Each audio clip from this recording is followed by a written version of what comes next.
welcome back from the commercial break. We are still going on with our discussion. And the topic of discussion is the ideals of effective labor industry and entrepreneurship in developing economies. While we are referring to the developing economies, tonight we are blessed to be with one of our, part of the subscribe of Pan-Africanism all the way from West Africa. And we're happy once again to be with you. Thank you. Mr. Norwa Joseph Edoka Polo. Thank you so much. And while we are looking at the ideals, we are dealing with the basics. How can we groom an effective labor force that can be productive to the country? Of course, it begins by being productive to ourselves and then to the country. And also, we are interested to know, in our developing countries, why is it that entrepreneurship is still a question of debate?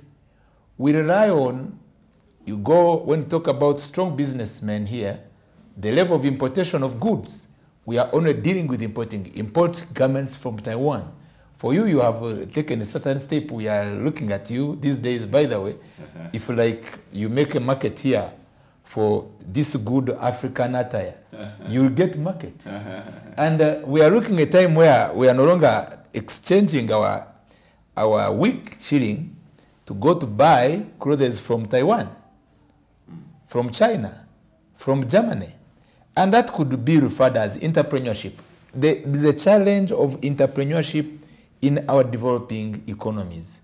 We are doing much more of importation. Those who we are referring as businessmen and traders, they are dealing much more of buying and selling. Yes, importing goods.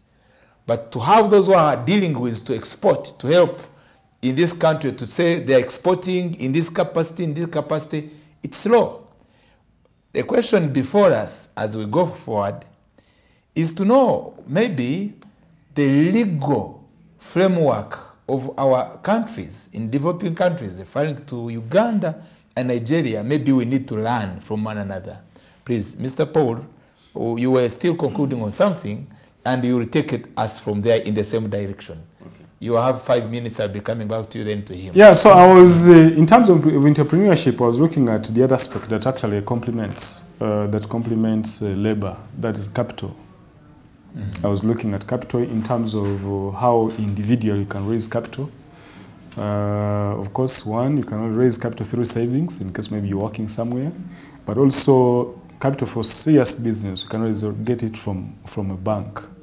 Now, I was looking at how many people, for example, do qualify to get serious loans to run serious businesses that actually may be at a national level.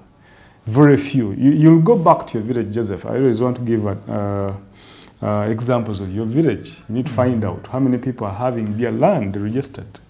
How many people are having land titles? Very few. Very few people are having.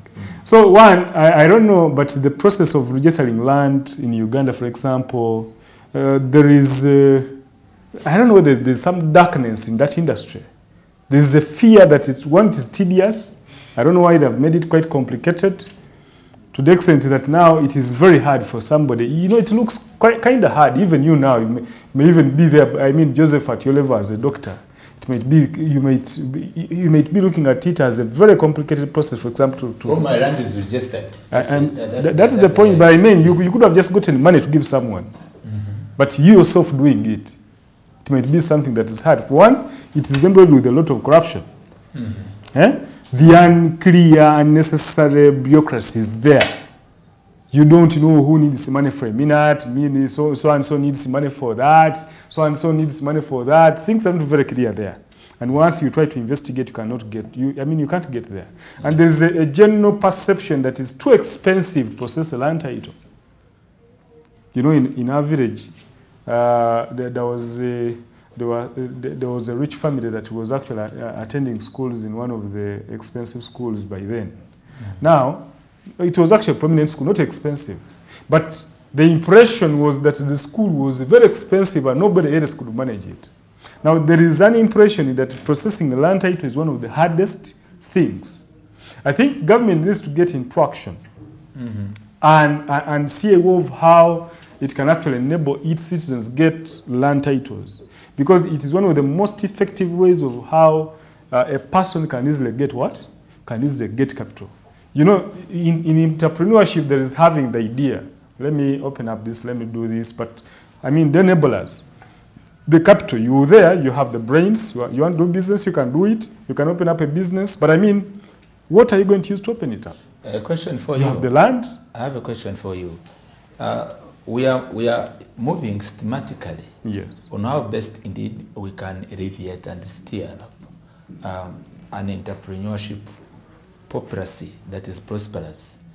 Before we go to issue of mortgage, this idea came into my mind. There is also low level. I would like you to come in for something to bring in some insights in regard to the financial illiteracy that is also originating from failure to do saving. Because out of saving, I believe it's the one which could lead us to investment. Whether one saved 1,000 today, by the end of a week you have 7,000. And by the time one is asking you, what have you saved by the end of the month? Here we have a challenge. It's not there. And finally, those who think, especially our youth, it's a challenge here in Kampala, they end up going for betting. Instead of saving, they go for betting. Then to the rural communities, it is still a hurdle. You find that out of a 40,000, 35,000 people in a constituency, you're referring to my constituency like Rwanda East, 35,000 people, but you find around only 4,000 they have opened in a circle savings, you know, these cooperative saving, you know, associations. 4,000 compared to the other one.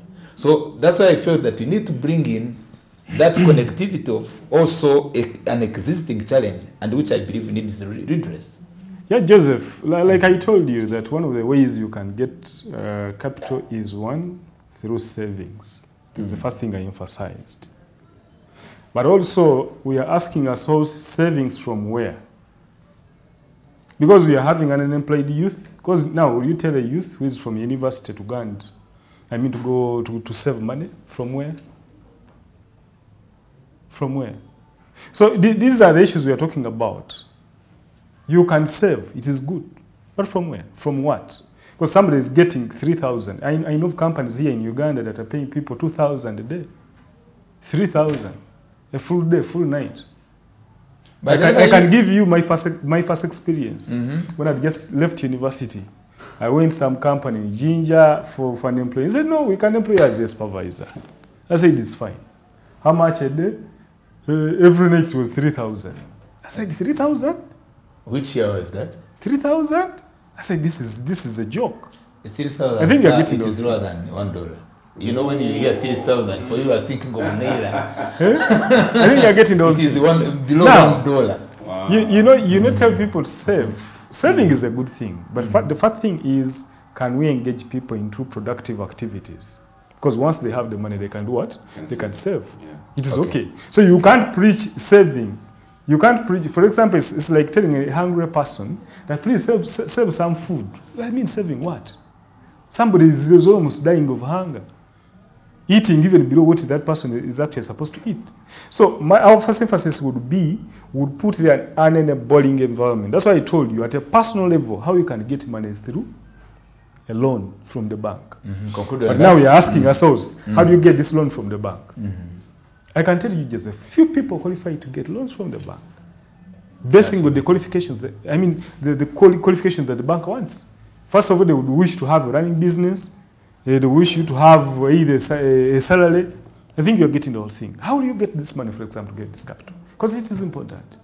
Now, we have, in terms of the policy, you've talked to... The issue of policy, yeah. The policy framework. Yes, environment, but illegal. Of course, now here, what is actually happening is that now the Ugandan government has opened up its labor force to outside what? Outside the community, outside countries. Because now we are having idle labor here. It could have been political, but also it is economic in a way. You know, you're having youth here that are putting pressure on you.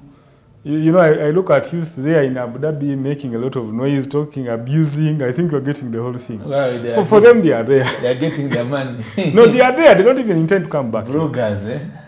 They are bloggers, that side. Okay. Yes. They don't even intend to come back here. They are just there. Abu Dhabi, they're in Dubai. For them, they say, for me, for as long as I'm in Dubai, I don't even mind what happens. I think you're getting the whole thing. And there are people who make a lot of noise on social media. So, you know, in terms of policy, the Ugandan government has opened up the door to exporting labor through labor externalization. But the question of the day is our boys safe? Our girls safe? Well, there. Because as we celebrate the International Labour Day on the 1st of May, we need to understand this question. Because we have had the issue of the sale of kidneys, that some some of our children are exported, and once they get out there, I don't know, we need to have an investigation into this whole story. I was yesterday reading a commentary of some person saying that now selling kidney is the most lucrative business. One of the most lucrative business in the world. Boys surf because this, for me, this would be the most important thing. What's the legal framework that should regulate that to prohibit it? Because not only the selling, but some have ended up, you know, losing their lives. Exactly, that's what it means. The kind of human trafficking, of course, you as a labor expert, and at the international United Nations level, it is still a challenge. So, Joseph, what I wanted to even to say before I even get there is that in terms of policy, you know, we've given a lot of powers to, you know, we want the multinationals to come here. We very much want, because they open up businesses that can actually employ people. Like he was right saying that if you want, for example, control unemployment, you must attract businesses that engage in manufacturing, which is actually a good deal. But the question is, what are the controls you have on these people that come from abroad, come and open up businesses here? I can tell you, Joseph, I was just actually hinting that, first of all, we are having, it should not just be a question of how many people you're going to employ. It should be how many people are you going to employ in managerial, in the heart of the business. Because most of our people are employed in the periphery of these companies. They're not in the center of business. If you're looking for the top managers, they're not there. People who take critical decisions. Policy issues. These are policy issues. So government policy here is still very lenient on our foreign investors. Just a moment. We have what we call in Nigeria the Nigerian Local Content Management Board or something. Yes. Now, the job of that agency of government is to say, for example, to the oil companies, this type of jobs can only be done by a Nigerian. This kind of contracts can only be done by Nigerians. That's the law. Yes, that's the law. That's great. So you cannot bring, you know, I mean, so the only thing that you can then say to us, we don't have the competency, all right? Then the question then becomes, so okay, fine, we can allow you to bring expatriates to come and do this now. Within a certain specific period. Give us a plan. Exactly. Such that in 6 months, in 6 years, whatever it is, this particular skill would have been transferred to the Nigerians. Exactly. So yes, that is something that, you know, it's and it talks about, you know, you talk about the legal framework. Yes. You know, we have the AFTA now, the African Free Trade, etc., etc. You know, the challenge African governments have is we generally do not like the rule of law, because the rule of law will curtail powers, and you know, we have this a sense of authority and power. You talked about you know, power from order from above. Exactly. Yeah. So one will hope that African nations will recognize that not until we're all subject to the law. So you know, so yes, back home in Nigeria, there are. So I've just talked about local content. There's a law. There's a local content law. There's an agency that even there's a board in regard to that. Yes, there's an agency that ensures that law is, you know, follow through. We have So the different spaces in the economy, telecoms, there's an enabling law, there's an agency that oversees it. The oil and gas, there's an enabling law, there's an agency that oversees it, etc., etc., etc. But of course, how effectively are those agencies staying true to their mandates? Mm-hmm. You know what I mean? That's where. Yes, so on paper, there are enough, statutory laws supposedly to govern each of these aspects of our national economy and life. Mm-hmm, mm-hmm. But the issues of corruption come to play, the issues of, ethnicism, religion, etc., etc. Mm-hmm. So they kind of dilute what ordinarily should be, a good thing. Mm-hmm. So for example, I know in Nigeria, for example, the government has recently begun to consider entrepreneurs in terms of tax. Taxation. Yeah, so for example, if your turnover is below a certain amount of money, you are exempted from paying VAT. That's something that has happened recently. You're no longer paying VAT. Yes, you don't pay VAT anymore. So you must generate it. So your income as a business must surpass a certain level before you can pay VAT. So at a certain level, you don't pay VAT. And down the line like that. So we also have the problem of people not registering their businesses. Mm-hmm. So in response to that, government also is either making it very cheap or almost free for you to register your business name, which is like the minimum. Yeah. So those are some of the things that because to register a company, you find that you are paying like 500,000 million. Yeah. So you just do business name registration, which is like your first step into becoming, a formal organization. Yeah. Before you leave us on that point, there's a dilemma that we face here, and maybe I would like to hear how the Nigerian government addresses it. The fear by our upcoming entrepreneurs to register their, whether small-scale entrepreneurship, businesses, they fear taxation. Here the ULA, I had recently a comrade who has a supermarket, is a member of parliament.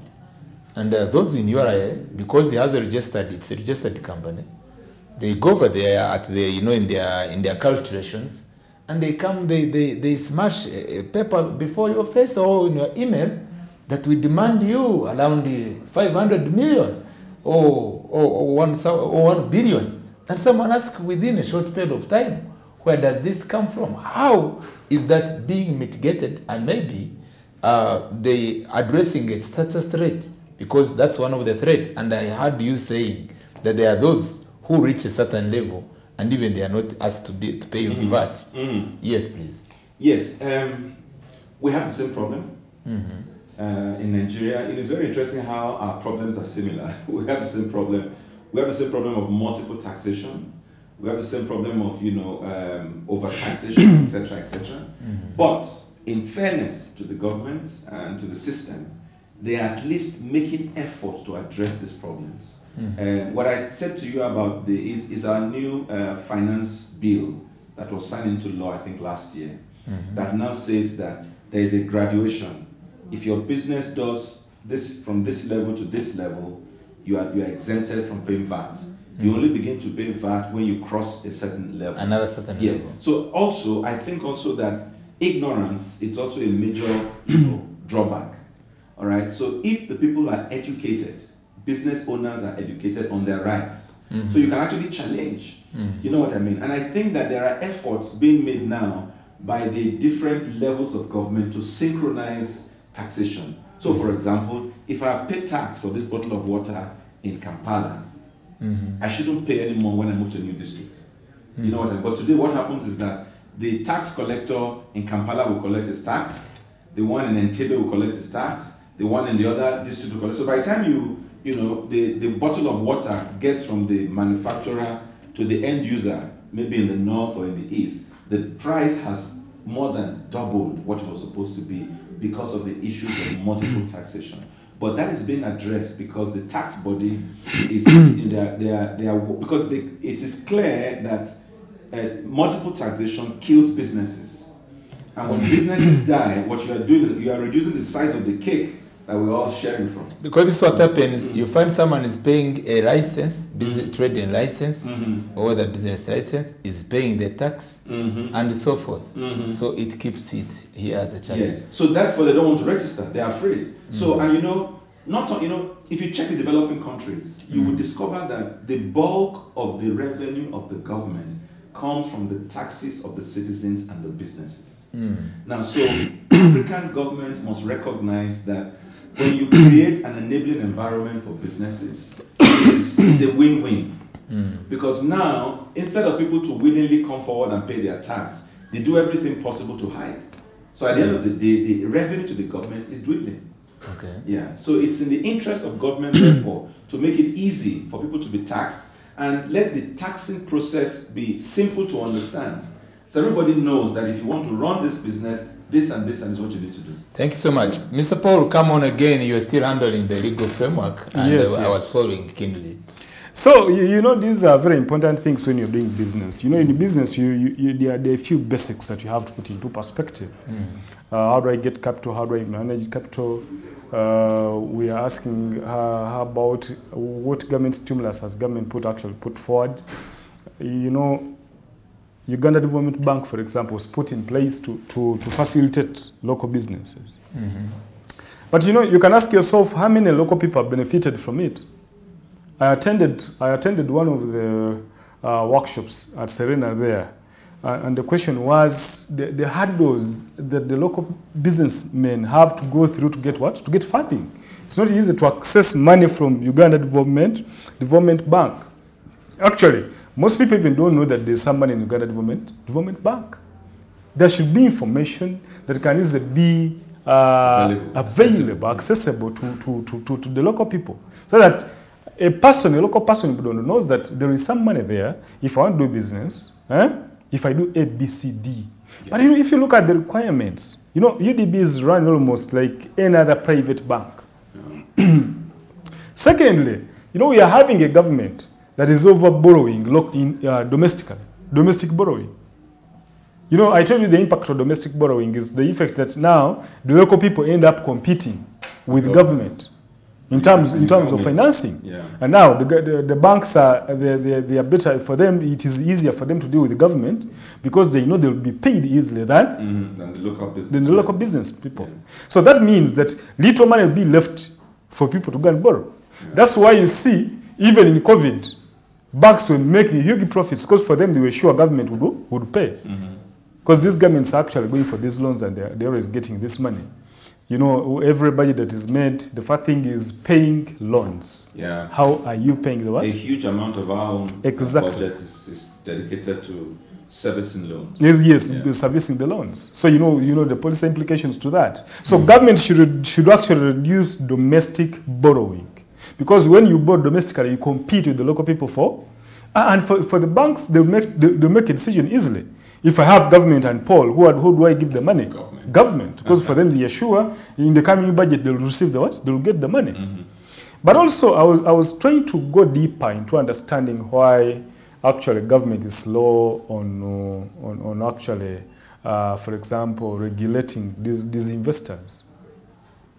There's a school of thought that many of these investors, they are running business on behalf of some big people in this country. And it's a challenge. They want to put some, for example, this coffee deal that is actually going bad.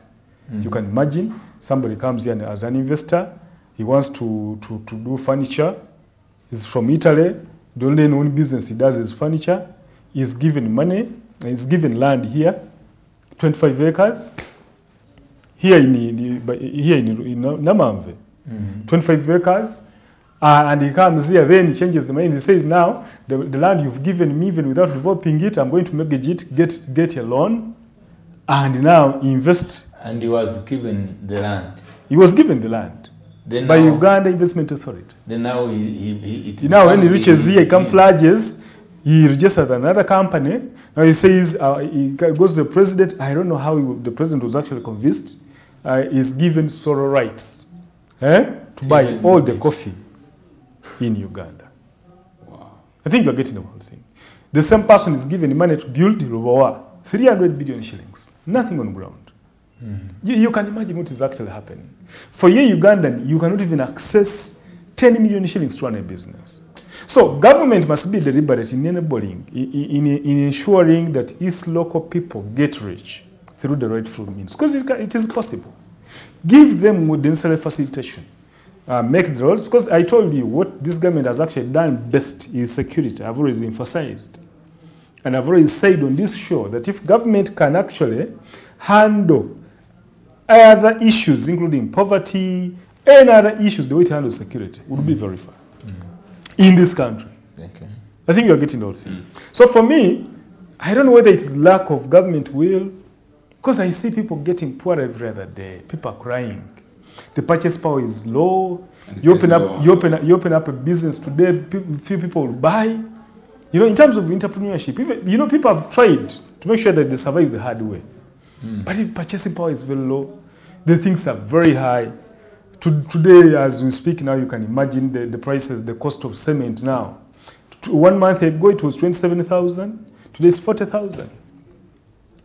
That's an unprecedented increase. Any government should actually come and intervene. You know, construction is where you put your money and it goes there for life. You say, I want to construct a building, you can now imagine an increment of 13,000 within 1 month. It's very abnormal. So government must be deliberate in sorting some of these problems, because the road, you cannot be a good entrepreneur. Now, just imagine, an entrepreneur who had started a business of hardware with 100 bags of cement cannot operate using 100 bags of cement. He can't operate. 2, people are not buying. Because as the prices go up, for example, for cement, it means that only the very rich will construct. Mr. Kawanguzi, here is a serious question, which leaves us mute. It can't leave us mute. How? Especially for what we are referring as our economy. We are not aware of what causes all this to happen. I was consulting as we were discussing, that's why I leave it to you. To me, it has left me mute, for if it doesn't indeed, you should be aware. What kind of the economy, the economic philosophy that does Uganda subscribe to? Because I was recalling, especially in my prior knowledge in regard to the state and the economy, and basically on where the government, in all, whether liberal economy, whether open market, the open market theory by Porter, 1991, and who recommends that under normal circumstances, provided all other factors are constant, there should be an invisible hand, none other than the government, always to come in to intervene for consumer protection. And while you were deliberating, I began to ask myself this and that, and you had recommended our dear guest about how we should give an enabling environment even for the local investors. What is the state of our economy and how can we come out of that? That's why I'm mute. This guy who was making here, was, I think even died, was making radios, was called, who was manufacturing radios, was called, who, there was a time when they actually almost went bankrupt. They wanted to sell everything. I recall the company. I think you can recall it. Sembule. You remember Sembule? Yeah? Yes, this guy was a local investor. He came up and he became very strong. He was actually manufacturing radios. These are appliances. These local appliances, radios, TVs, what? And he was asking ourselves, why can't government give a hand to this guy to survive in business? Because now this thing was actually going to, if you create a powerful economic personnel in your country, it is a good thing than creating externals. Because the biggest problem with externals is that every profit they make, it is repatriated. It is taken away. So away from the productive labor force, government must invest deliberately. One, I tell you that everything must be done deliberately, not just by chance. like you're hearing. A brother was telling you how they're engaging seriously in training people in business management. Training people in business management. And then I told you, Joseph, people here, apart from having the capital, I've given a scenario. Today, if you get pension, if say you stop working, if you retire from work, so if you're working with the government, they give you something like 200, 300 million shillings or 500 million shillings. The possibility of you staying with that money for a year, the probability of you staying with it, or showing it people, even having half of it, after 1 year, is actually a quarter. I think you're getting the point. To me, I think people have very poor business skills. They're not very good for identifying businesses. They don't know which business to invest in. You find somebody who for example, if you know that you cannot run a poker joint, if you know that you don't want to be identified with a poker joint, why would you invest their money? You have no knowledge about a saloon. Why do you invest their money? You'll be taken for a ride at the end of the day. So we need a lot of business management skills. Government must be deliberate in this. If we don't do this, we are going to have a problem. Thank you. And at the end of the day, we shall say our labor is not productive. You know, I've had people who have capital, who have had capital. Somebody has been a teacher, then incidentally is told if you invest in transport and buy a taxi, you'll be getting money if you buy, or in case you buy a lorry. You're not a driver. You know nothing about mechanics. Nothing. You have never even invested any of your kids there. You're picking your small money, which is supposed to keep you, invest it there. At the end of the day, they'll bring somebody you give the car, will go construct houses, buy new cars, and at the end of the day, bring the car, throw it there. We even sell it even before it is even 1 year. Thank you, Mr. Kawanguzi, for the insightful submission and still looking at the challenges we face and what I would have referred as the invisible hand that should protect the consumers. The consumers, they are the citizens in the moments of challenge of prices, and also maybe granting them the opportunity to have a stepping stone where they can also make a progress. But to our disadvantage, it is indeed recognized here that there are those who have been favored, especially the foreign investors and others within, by fraudulent way of acquiring even the land we are talking about, the money we are talking about. And I believe an equal distribution of resources affects entrepreneurship, an equal distribution of resources, and it's something that should be addressed. The policies that comes to our way, they should be universal. The kind of what we are referring as either favoritism, which is called corruption, it relieves some, bridging a gap, a wider gap between the poor and the rich. You find that here, there are some people who are referred to be having money. That's what he was talking about. And one is given a contract in a different way. He was, given a contract for the construction of a hospital. It has taken around 10 years. No construction, over hundreds of billion, injected by the up to trillion, injected into a project, and then is given more other money to go and start a coffee, is it a coffee factory deal, something like that. And all that, when it is happening, there are those who don't have even 1 million or 100,000. It is something so much. And Joseph, before even you go to our vista, I wanted to give this perspective. In Uganda, where our government actually puts a lot of money is contracts, construction, slightly like that, in infrastructure. But you realize that if you ask yourself how many local companies are given an opportunity, for example, to do many of these contracts, the huge contracts, they are very few. And did you know? The other time I explained it. We have been invaded in Uganda. Before even, the Chinese have mastered the art. They will tell you we have the money, Mr. President. Let's do this work. You'll be paying us slowly by what? By slowly. So in a way, they are blocking local contractors from. It's sort of talking about the local content. I think we are getting out and so forth. Because here, it is the role of public procurement unit to ensure that local investors are involved in executing some of these contracts. Because that's where most of the money goes.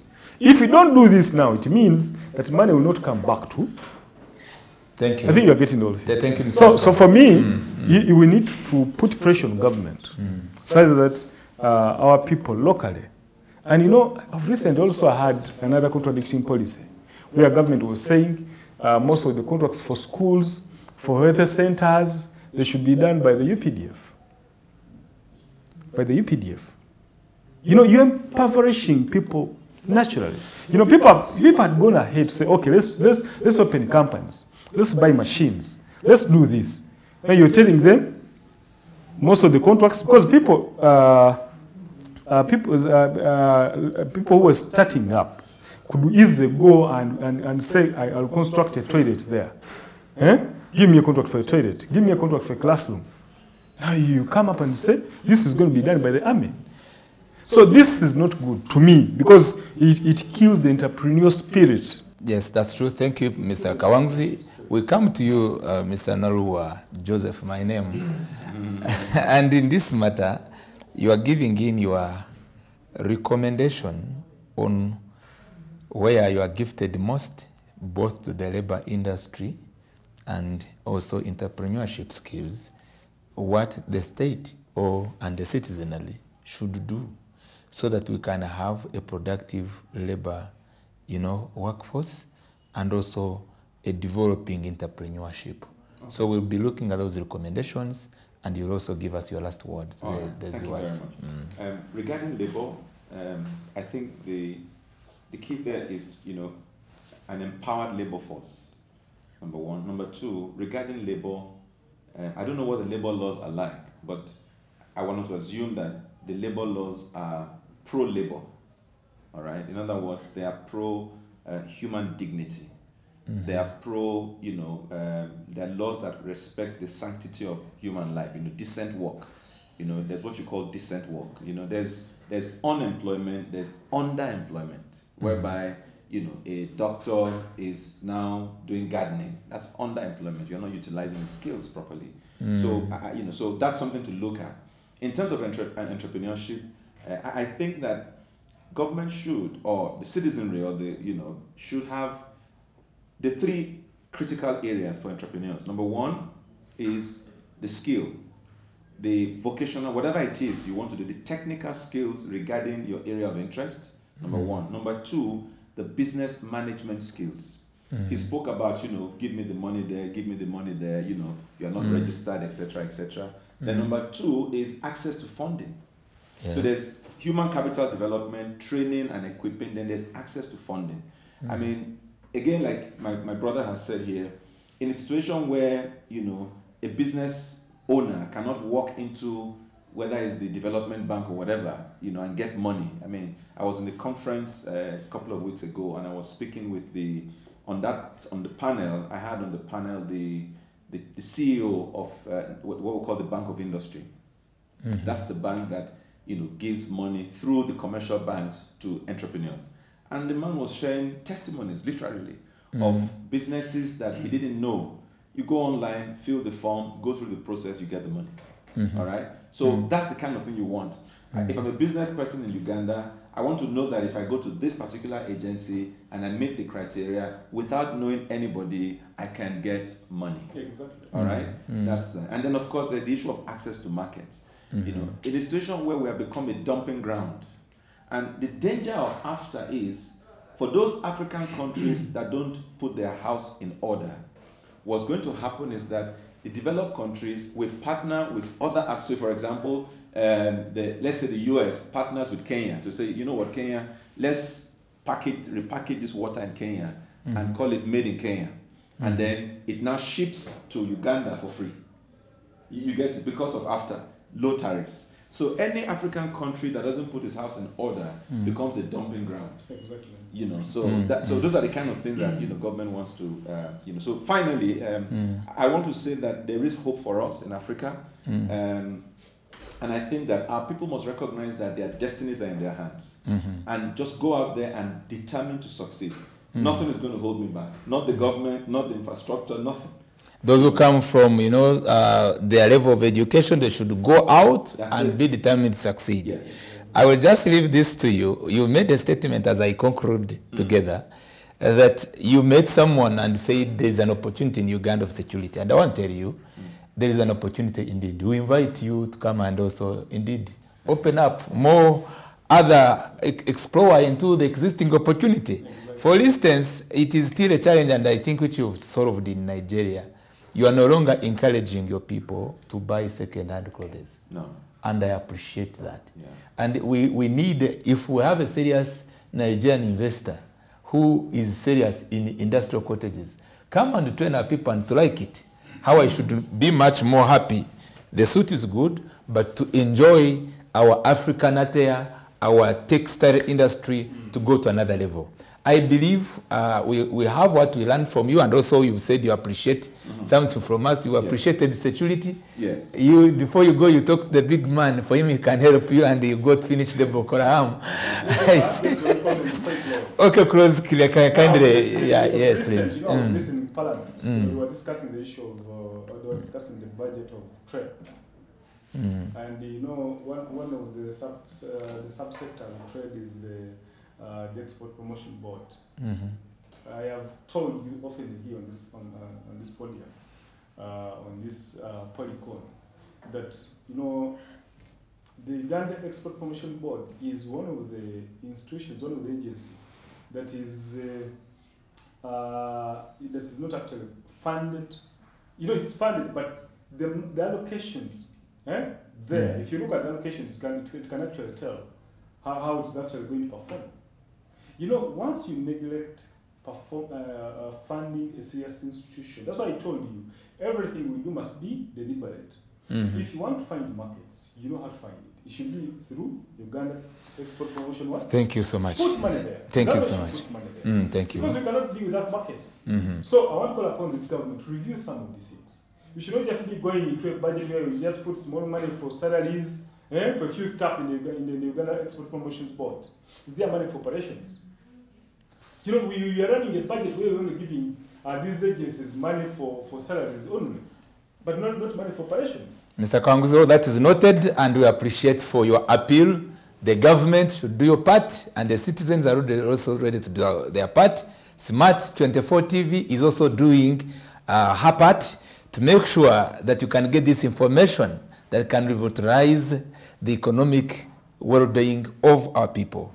I just end up with this statement that our visitor just left with us. You must be determined to say, I will succeed. I don't care on any obstacle ahead of me. Those are just enablers. If we can all live like this, we are going to succeed in our labor industry and entrepreneurship that can make our lives better, not bitter. God bless you. Thank you so much. Jesus saves. Stay on Smart 24 TV. Thank you. That will be our also common message to live with you. Bye-bye.